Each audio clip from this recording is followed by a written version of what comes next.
All right, so here's a little video of what we're working with right now. All the framing's on, sheathing, roof. So this is one of our inside walls. So like this is a closet for the master bedroom here. Obviously there's a pretty big spacing for that. We went around and added studs. Like this is what you recommended. So we went ahead and did that.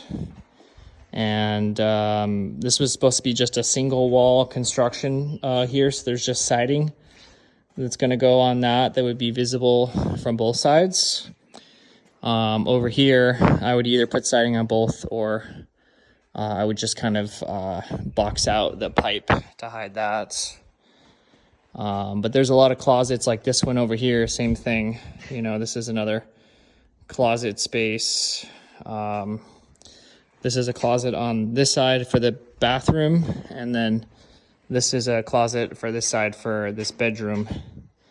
And again, this was just it's supposed to be a single wall construction, just one piece of wood on this side that kind of covers both, because there's a closet door there as well. And it does say single wall on the plans. That is specified. Here's another one here. We're gonna do double siding on this wall because there's the pipe, of course, so we have to hide that. You know, you can see all the extra studs we added in per what you recommended. So that is good to go. This is the loft floor. Let me know if you see anything that might be an issue here. I think our spacing is just under 2 feet. And then we'll have tongue and groove, 1 inch thick, you know, boards going this way. And then this is another interior wall. So these are about 2 feet width on that. I didn't understand that they would require, I didn't think they were going to require 16-inch stud spacing for these interior walls that don't do anything. Same thing over here. This is a laundry room. That's a bathroom.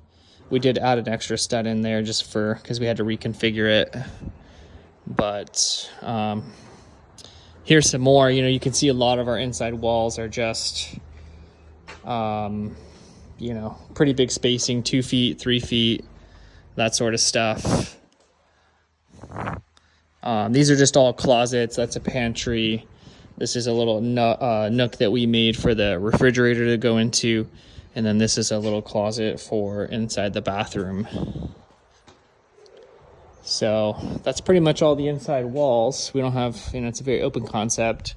We also have these upper walls up here that are all open. They're supposed to just have single skin siding that goes inside the middle there. If you can see these grooves, it sits in there, and then that's a double, you know, wall for both sides.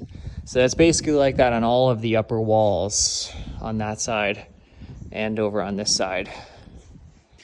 You can see we got the finishing of the ceiling done. That went down when we put the plywood down. So just give you a little tour.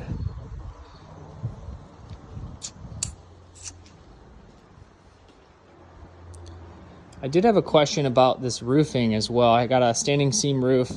I just hired a company to do it, and it just looks a little unfinished to me, the way that they,